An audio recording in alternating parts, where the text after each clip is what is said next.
huge. I'm going to have this great big organization, right? And so you get in and you start to think, how? How am I going to do it, right? Because the how covers so many questions. You know, I used to look at all of the successful people in Ambit. And I remember when I was a marketing consultant going to my first ambition, which, by the way, if you haven't gone to an ambition, you gotta go.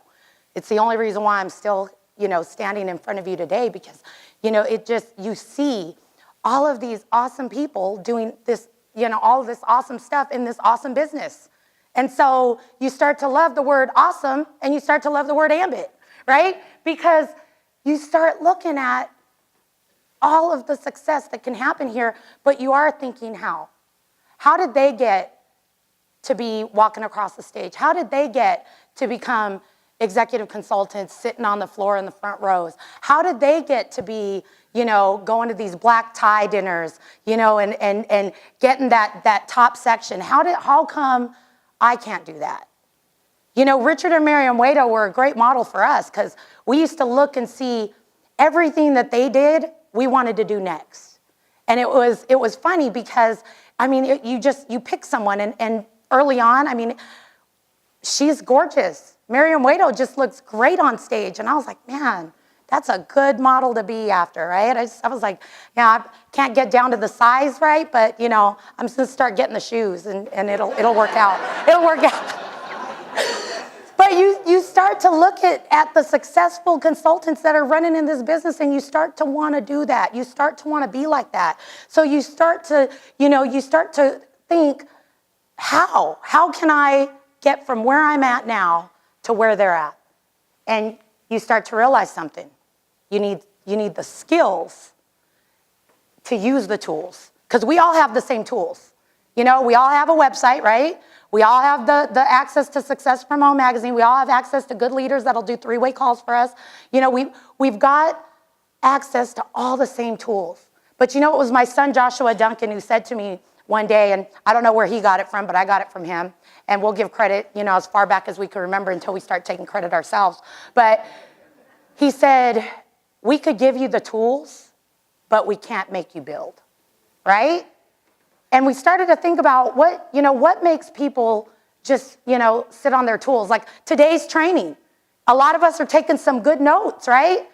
We're gonna take those notes and put them in our car, and we have to remember that we took those notes, and we have to remember to apply them to our business. So you're learning some skills today. They're being gifted to you from some of these awesome leaders. Henry E., are you kidding me? And we already heard from Tian Bowie, these yellow jackets that are among us. And just for the record, I also speak Spanish, okay? No comprendo muy bien, soy hawaiano, yo solo hablo inglés, okay? Mi amo Rosie, mi esposo americano, okay? So, but I can fluently tell you in Spanish that I do not speak or understand Spanish. All right. So here's what I will say though. They're definitely teaching us how we can do this business better. But you guys have to remember, those are the skills, because some people just have better skills. Why do you think we moved out to the Houston area to work with Chris and Debbie Atkinson? They're the number 5 income earners in the whole company. We wanted to learn from them. We wanted to learn how to use those tools, the same tools that we've had available for us, and we wanted to learn how to build this business better, more efficient, more effectively. Because, every time we put a new consultant in our business, it's our chance to kind of teach them to be better than we were. We had to struggle our way to success. And I'll tell you, you could do it wrong enough, long enough, you'll still be good, okay? But eventually you'll want to embrace the system and do well at this, because this is when this happens. Ambit is not a job, it's a choice. You have to decide that not just, all of us have gotten in Ambit, but you have to wonder, did Ambit get in you? And sometimes it happens when you just have that aha moment in the company, when you're sitting around and somebody gets on stage and does something or says something that resonates with you, and you start thinking, this is something I could do. I can do really well at this. Because we have to decide that this is gonna be the last stop for us. Y'all, I have sold every lotion, potion, powder, pill, gadget, gizmo, buy a lot, let it route, auto ship until you drop. I even sold green eggs and ham to Sam I Am. Okay? I've done stuff. But this is Ambit, and I am open for business. And here's what's really neat. This is the only reason why, the first reason why people try to quit, because they're scared of rejection. And if you guys know anything about me, okay, I'm a brat. I am, okay? I just want you to know that up front so I can kind of tell this story. It'll lead into it. Kevin has never tried to quit Ambit. I've tried to quit at least 5 times. And you would think, right? No, Rose is the most positive person. Oh, she cannot be sometimes, okay? But if you make sure that you start to kind of realize this is definitely not a business you want to quit. The only thing easier than getting started is quitting. Oh, I've been on a lot of diets. Y'all know what I'm talking about, okay? But don't let it be this.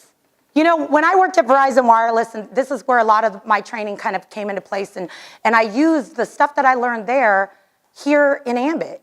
And they put you through extensive training before they even let you hit the sales floor.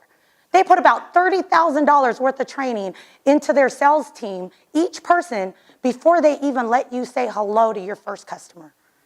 It's amazing how much that company and any company would invest into making sure that we're polished before we go out there. And so the rejection training that they gave to the salespeople, which, by the way, I went in there for a customer service job and ended up with a sales job because the hiring manager was like, oh, no, your mouth? No, you're in sales, right? And so I go through this rejection training, and I'm thinking, they're going to teach me how to make a no feel good? Really? How are you going to do that? Because honestly, no doesn't feel good. I don't care what training you've got. But you've got to start to realize that rejection is just part of the game. If you're rolling a pair of dice, okay, are you scared to roll that dice? You know that it may not be what you want. And sometimes you feel in Ambit like the dice are loaded against you, right? Like that you're always going to roll it and it's always going to be a no. And you start to think, oh my gosh, I'm not, then you start going, oh, I'm going to be scared to roll the dice because I don't want it to be a no. And that's when you stop building. That's when you start getting in your own way. You've got to be willing to take more chances. You've got to be willing to roll those dice. And then you've got to make sure that you don't take it personal. It's like asking for a cup of coffee at the restaurant. The waitress will come by, right? And, she'll drop off your coffee, you drink it. And then she sees it kind of, needing a little attention. Would you like more coffee? Sure, yeah. And then she comes back around, you drink some more. And would you like more coffee? Yeah, sure, right? And then you come back, she comes back around. Would you like more coffee? No. She doesn't go to the back and cry. She doesn't, right? It's okay. It's okay. It's part of what we do. Just like Kevin said, this business is not for everyone, and that's all right. Don't think that and I know we've heard this. They're not saying, they're not saying no, they're saying not right now. And I truly believe that because there are people that we've come back around for. They've said no to us, they've said no, they've said hell no, right? And then you post all these awesome pictures of you on Facebook. We were at Punta Minta when we were on all the 5 stars, us getting on stage and winning awards, and then they start to ask, what are you doing? So what is that? Yeah, and then it's like, oh, I'm gonna roll the dice on them again. Yes, got it, right? And here's why you can start feeling comfortable about rolling the dice, because I'm gonna teach you how to make it loaded in your favor. Anybody? I could keep talking about rejection and boo-hooing up here and pout, pout, pout, but do y'all rather learn how to get more yeses, right? Okay, first thing we're gonna do is we gotta work on ourselves. You gotta become a better person. Nobody cares how much you know until they know how much you care, right? You've gotta look in that mirror and you gotta wonder, am I even a likable person? Really, gotta wonder, because sometimes it's not that they were saying no to, Ambit. They might have been saying no to you. Maybe they just didn't want to get into business with you. Oh, that hurts, right? That's a little, self-image rejection, right? That's why the mirror's there. Look at how sharp that guy looks. Oh my gosh, we gotta work on that. And here's how you start working on yourself. Make sure that every day that you go out there, you've got a purpose. You better find your why and embrace it. You better keep it close to you. Because you know what? Once people know why you're doing this, they're going to know that you're serious, because you're not going to give up on your kids. You're not going to give up on their future. You're not going to give up on everything that is going to go on for legacies to come. I promise you, there will be a picture of me and my husband above every fireplace for generations to come, right? Because we're gonna leave them some money, so they're gonna like us. All right. But you've got to have that passion, that enthusiasm, that excitement. People gravitate towards positive people. I mean, you ever look at someone and they're, it's just like, you're like, what is she drinking?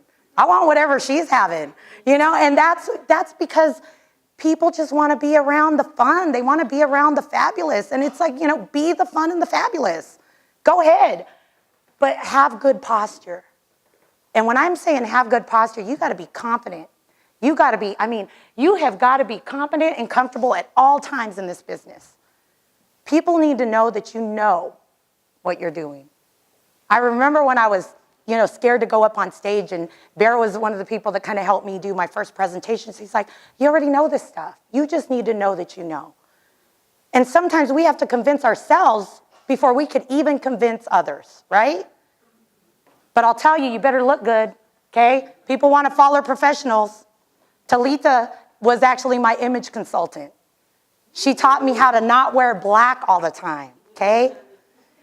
And I got Emerson that would show up at my house and work me and my husband out.